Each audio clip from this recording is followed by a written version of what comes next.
Hello guys, welcome back to my channel one step for learning commerce. तो आज हम small entrepreneurs के बारे में पढ़ेंगे और उसके स्कोप के बारे में पढ़ेंगे। अगर हम स्मॉल एंटरप्रेन्योर्स के स्कोप की बात करें तो there is a 3 part of the small entrepreneurs. पहला है मैन्युफैक्चरिंग आपकी इंडस्ट्रीज, दूसरा है आपके पास trading industries and third one है आपका service industries.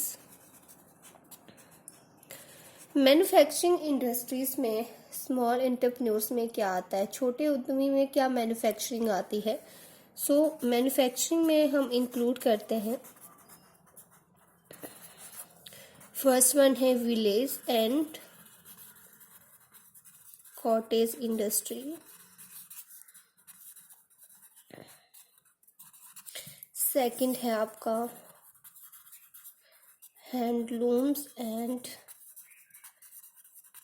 Handicraft and third one है मॉडर्न स्मॉल एंटरप्रेन्योर्स।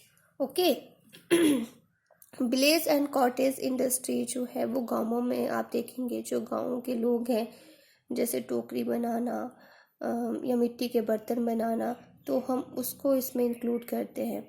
हैंडलूम और हैंडीक्राफ्ट में कारीगर आते हैं, कुछ लोगों को इलेक्ट्रिशियन का काम आता है, खिलौने बनाने का काम आता है, छोटे प्लास्टिक से कोई चीज़ बनाते हैं, कागज़ का उत्पाद करते हैं, बिजली के उपकरण बनाते हैं, तो वो सारे के सारे हैंडलूम्स एंड हैंडीक्राफ्ट इंडस्ट्री में आते हैं।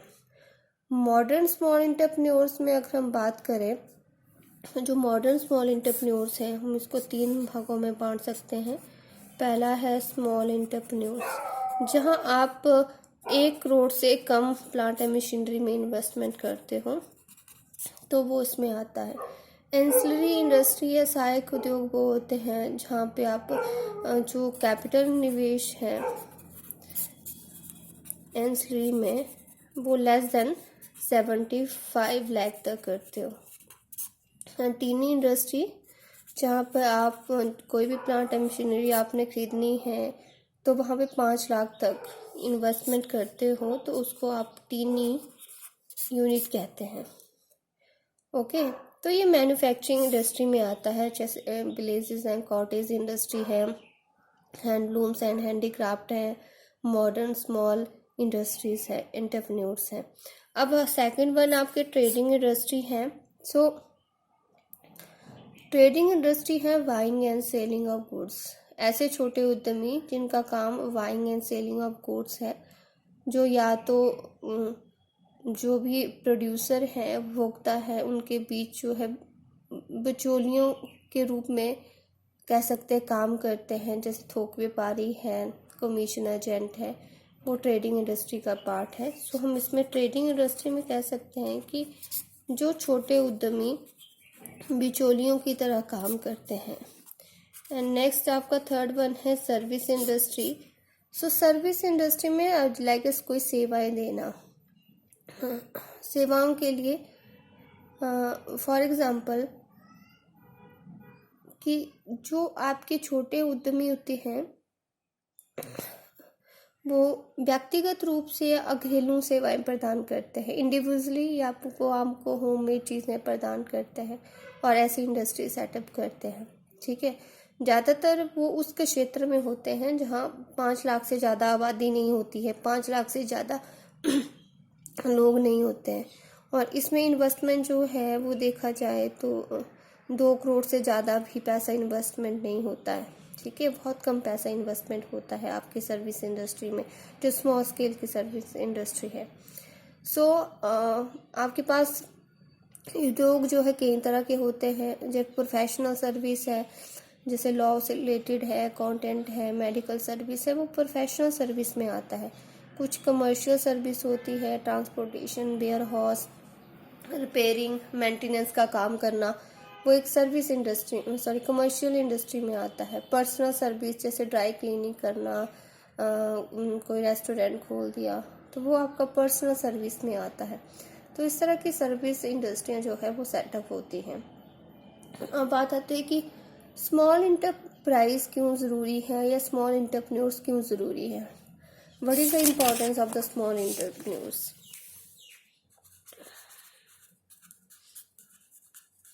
अगर इम्पोर्टेंस की बात करें हम स्मॉल एंटरप्रेन्योर्स की, तो देखिए हमारा जो इकॉनमी है वो इतनी ग्रो नहीं की है अभी तक, तो हमें एम्प्लॉयमेंट की बहुत ज़्यादा सख्त ज़रूरत है। तो स्मॉल जो एंटरप्रेन्योर्स हैं वो हमें जो है वो एम्प्लॉयमेंट प्रोवाइड करते हैं, प्रोवाइड एम्प्लॉयमेंट। छोटे छोटे लोग अपने घर पे ही एम्प्लॉयमेंट जनरेट करते हैं, दूसरों को भी एम्प्लॉयमेंट देते हैं। दूसरा है इक्वालिटी आर्गुमेंट, सबको इक्वल अधिकार है काम करने का, ठीक है। तो लोग जो है वो लेबर इंटेंसिव नेचर के होते हैं, हाथों से काम करते हैं। अगर किसी को स्किल है तो खुद की ऑनरशिप के आधार पे वो काम कर सकते हैं। थर्ड वन आता है डिसेंट्रलाइजेशन। अब डिसेंट्रलाइजेशन क्या है? जो स्मॉल एंटरप्रेन्योर्स होते हैं वो एक तरह के जो इंडस्ट्रियल एंटरप्रेन्योर्स है उसका एक रिसोर्स है डिसेंट्रलाइजेशन का। स्मॉल उद्यमी हमारे इन्वायरमेंट की इक्वालिटी करते हैं, संतुलित विकास करते हैं। क्या आप देखेंगे जो बड़े एंटरप्रेन्योर्स हैं वो ज़्यादातर सिटी और जहाँ पे पॉपुलेशन ज़्यादा होती है वहीं पे ही रहते हैं, लेकिन जो आपके छोटे उद्यमी होते हैं वे गाँव में स्थित होते हैं, इसलिए वहाँ का विकास भी पॉसिबल हो पाता है। फोर्थ वन है optimum utilization of resources. Optimum utilization of resources यानी कि जो गांव में आपके पास से रिसोर्सेज अवेलेबल हैं उनका सही प्रयोग किस तरह से किया जा सके। और इसी के साथ देखो जो भी छोटे उद्यमी काम करते हैं वो इन्वायरमेंट को ज़्यादा इफेक्ट नहीं करते हैं, इन्वायरमेंट के अकॉर्डिंग वो बहुत ही फ्रेंडली होते हैं, यानी कि वो इन्वायरमेंट फ्रेंडली माने जाते हैं।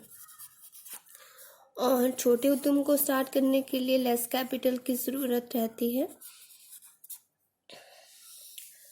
एंटरप्रेन्योरशिप की बात की जाए तो एक सीड के रूप में काम करता है स्मॉल बिजनेस, यानी कि एक बीज के रूप में काम करता है।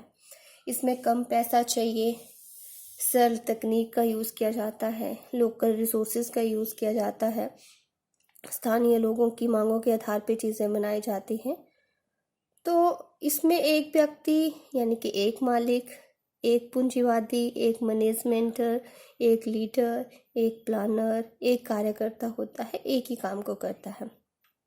एंटरप्रेन्योर की हम बात करें तो एक स्मॉल एंटरप्रेन्योर और एंटरप्रेन्योर। स्मॉल एंटरप्रेन्योर जो छोटा व्यवसाय करता है, एंटरप्रेन्योर एक आमतौर पर व्यवसाय के रूप में हम जानते हैं। सबसे पहले तो वो कैपिटल इकट्ठा ही करेगा, जोखिम भी उठाएगा, मैनेजमेंट करेगा, प्लानिंग करेगा, सब कुछ करता है। तो एक छोटे उद्यमी से ही उद्यमी बनता है व्यक्ति, एक स्मॉल इंटरप्राइज से ही एंटरप्रेन्योर बनेगा। आप छोटा रिस्क पहले उठाएंगे कि बड़ा रिस्क पहले उठाएंगे? छोटा ही उठाएंगे। जो स्मॉल इंटरप्राइजेस होते हैं वो बड़े इंटरप्रेन्योर्स बाद में बनते हैं, हम ऐसा कह सकते हैं, इसमें कोई दोहराई नहीं है। अब स्मॉल बिजनेस और एंटरप्रेन्योरशिप में क्या फ़र्क होता है, क्या संबंध है? तो जो हमारी गवर्नमेंट है वो छोटे लोगों को या छोटे एंटरप्रेन्योर्स हैं उनको बढ़ावा देती है ताकि वो डेवलप हो सके। गवर्नमेंट ये सोचती है कि जो छोटा बिजनेस चलाता है उसका एंटरप्रेन्योरशिप के साथ जो है पॉजिटिव रिलेशनशिप है। अगर दूसरे शब्दों में हम करियर की बात करें तो व्यक्तियों का करियर इससे डेवलप होता है। लोग देखेंगे मोबाइल के रिपेयरिंग के सेंटर आपको हर जगह पे मिलेंगे, अन्य छोटी छोटी चीज़ें, लॉन्ड्रिंग का काम है, एक्स्ट्रा काम है, तो उसमें लोगों ने अपना करियर बनाया है जिससे उनका विकास हो रहा है, उनके साथ साथ जो है उनको रोजगार मिल रहा है, लिविंग स्टैंडर्ड इम्प्रूव हो रहा है। सो स्मॉल बिजनेस जो है वो एक पॉजिटिव रिलेशन क्रिएट करता है एंटरप्रेन्योरशिप के साथ। स्मॉल बिजनेस जो है वो एक पॉजिटिव रिलेशनशिप है इसके साथ। एंटरप्रेन्योरशिप के साथ small business enterprises survey seed pad for the emergency for entrepreneurship. Small scale industry जो है वो एक बीज की तरह काम करती है एंटरप्रेन्योरशिप के लिए। The country more the small enterprises development will create more opportunities for entrepreneur career. छोटे उद्यमी जो है वो एक अवसर प्रदान करते हैं एंटरप्रेन्योरशिप के लिए, आगे बढ़ने के लिए। किस तरह से एक छोटा उद्यमी जो है वो एंटरप्रेन्योरशिप को बढ़ावा देता है? सबसे पहले तो है सेल्फ एम्प्लॉयमेंट। अगर आप छोटा सा भी कोई चीज़ काम करेंगे, आपको एक एम्प्लॉयमेंट का अवसर मिलेगा। आप उसमें लोकल रिसोर्सेज को यूज़ करते हैं, जो आपके नियर बाई रिसोर्सेज रहते हैं। धीरे धीरे आपका जो व्यापार है वो काफ़ी लोगों तक फैलता है, वाइड स्प्रेड करने की कोशिश करते हैं।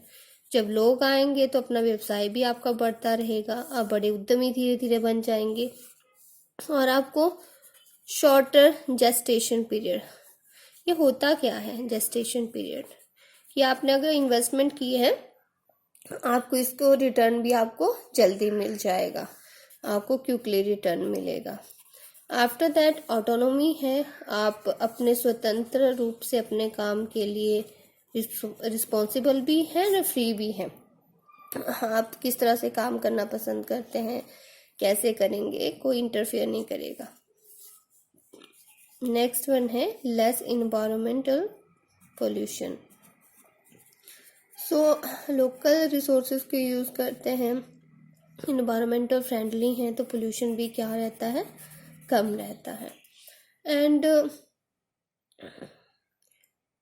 Opportunity to generate the wealth, धीरे धीरे अगर आप बिजनेस व्यवसाय स्टार्ट करेंगे तो आपको जो है वो धन की कमाने के अवसर मिलते रहेंगे कि पैसा कैसे कमाना है। Opportunity to generate the wealth.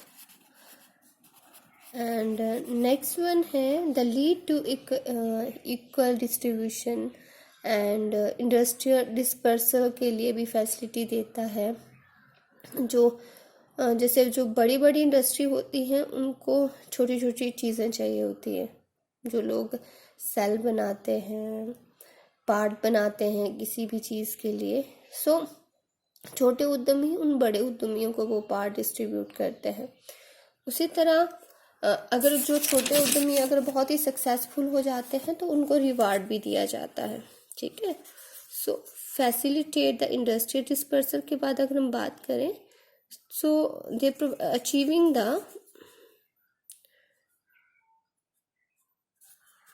Achieving significant financial rewards. जो लोग बहुत अच्छा काम करते हैं या एंटरप्रेन्योरशिप में अच्छा काम कर रहे हैं, उनको रिवार्ड भी दिया जाता है। और देखिए, लघु उद्योगों को चलाने के लिए आपको ज़्यादा मैनेजरियल स्किल की ज़रूरत नहीं पड़ती है, ज़्यादा प्रोफेशनल स्किल की ज़रूरत नहीं पड़ेगी। आप छोटे स्किल पे भी इस काम को कर सकते हैं, बेटर यूटिलाइज कर सकते हैं रिसोर्सेज का, better utilization of local resources. जो भी लोकल रिसोर्सेज है, एंड अपनी प्रतिभा को किस तरह से उजागर करना है, किस तरह से आपको आगे बढ़ना है, उसका भी पता चलता है। एंड ट्रेडिशनल स्किल के थ्रू भी आप कोई चीज़ कर सकते हो। जैसे कोई टोकरी बनाने का काम करता है, मिट्टी के बर्तन बनाने का काम करता है, तो ट्रेडिशनल स्किल्स है वो सब की सब, तो उसका भी जो उसमें डेवलपमेंट रहता है। तो इस वजह से जो है वो एक छोटा उद्यमी एक बीज की तरह होता है एंटरप्रेन्योरशिप के लिए। हम बात करें कि स्मॉल एंटरप्रेन्योरशिप इंडियन इकोनॉमी में किस तरह से इफेक्ट डालता है। इंडियन जो है इकोनॉमी हमारी कैसे इन्फ्लुएंस होती है स्मॉल एंटरप्रेन्योरशिप से। सबसे पहले तो आपको लार्ज एम्प्लॉयमेंट मिलेगी, आपको रोजगार मिलेगा। और दूसरा है कि जो स्मॉल एंटरप्रेन्योरशिप में ज़्यादा कैपिटल की ज़रूरत नहीं होती है, कम पैसा लगता है, लेस कैपिटल, और आपको रिटर्न भी जल्दी मिल जाता है। थर्ड वन है रीजनल ग्रोथ रहती है।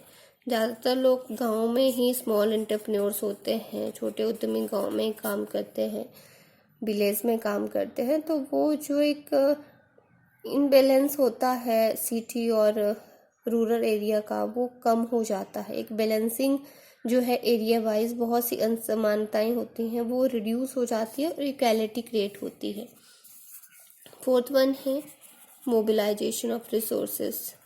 जो भी आपके पास लोकल रिसोर्सेस है उनका सही इस्तेमाल हो पाता है।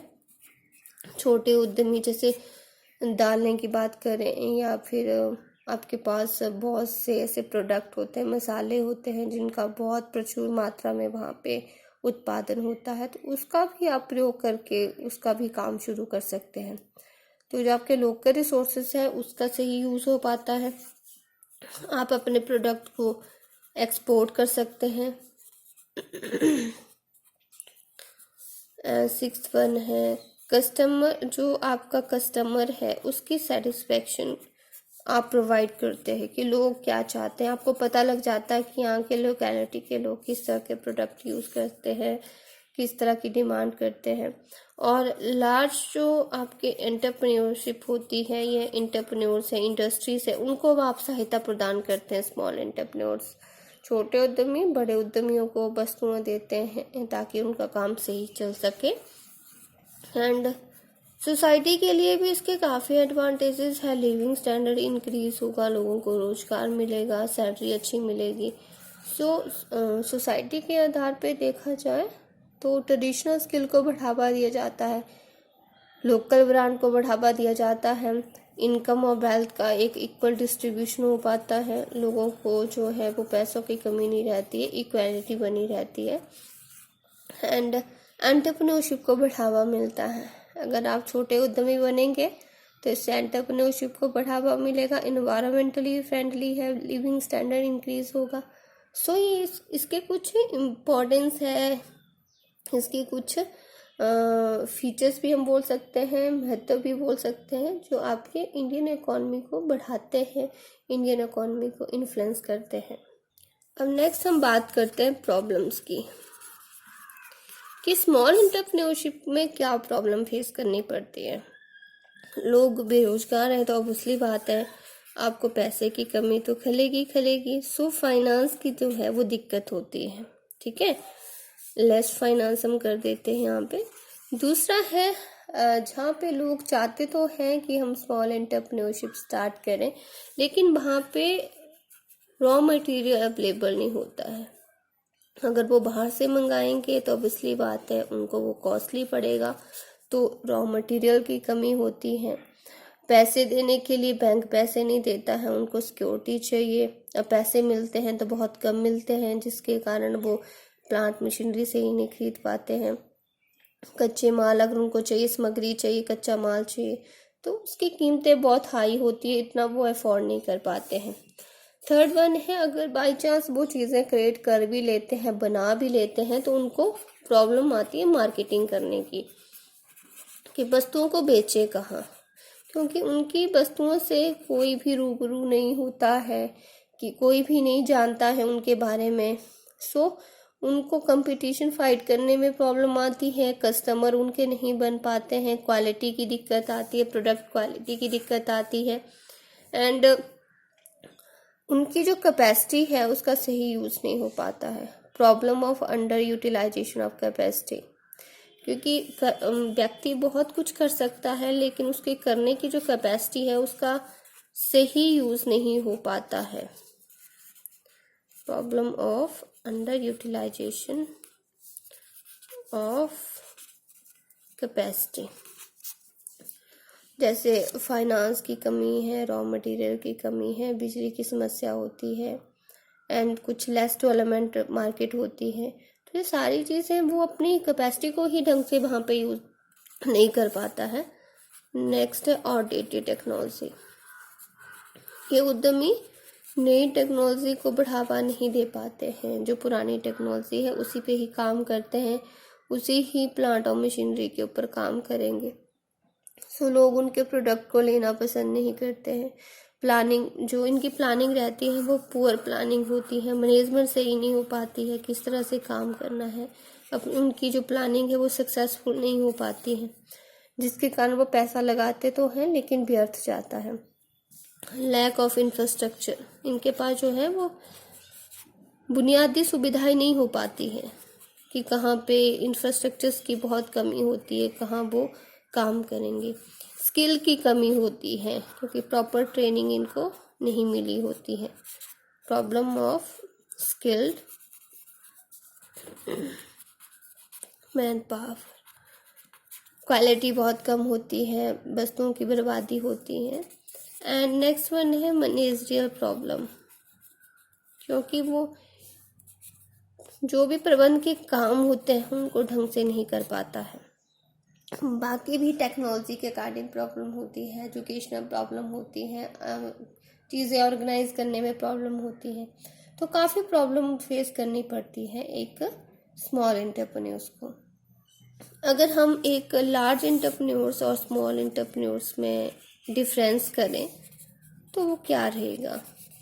कैपिटल की बात करें, इसमें आपको ज़्यादा कैपिटल चाहिए, स्मॉल एंटरप्रेन्योर्स में आपको कम कैपिटल चाहिए। लेबर कैपेसिटी की बात चाहिए तो लार्ज एंटरप्रेन्योर्स में ज़्यादा लेबर चाहिए, स्मॉल एंटरप्रेन्योर्स में कम लेबर चाहिए।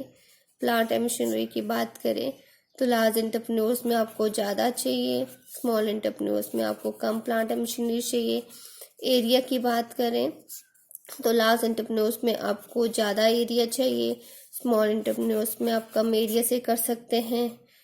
स्किल की बात करें तो इसमें आपको ट्रेन व्यक्ति चाहिए लार्ज एंटरप्रेन्योरशिप में, लेकिन इसमें जो है वो आपको अनट्रेन्ड व्यक्ति भी जो है वो चल पड़ेंगे। सो आप ये देखेंगे कि बहुत सी चीज़ें हैं जो स्मॉल एंटरप्रेन्योर्स लार्ज एंटरप्रेन्योर्स को भी बढ़ावा देता है। तो इस चैप्टर को आपने कर लेना है, जो थोड़ा सा ब्रीफ था वो मैंने आपको बता दिया। ठीक है बच्चों, थैंक यू।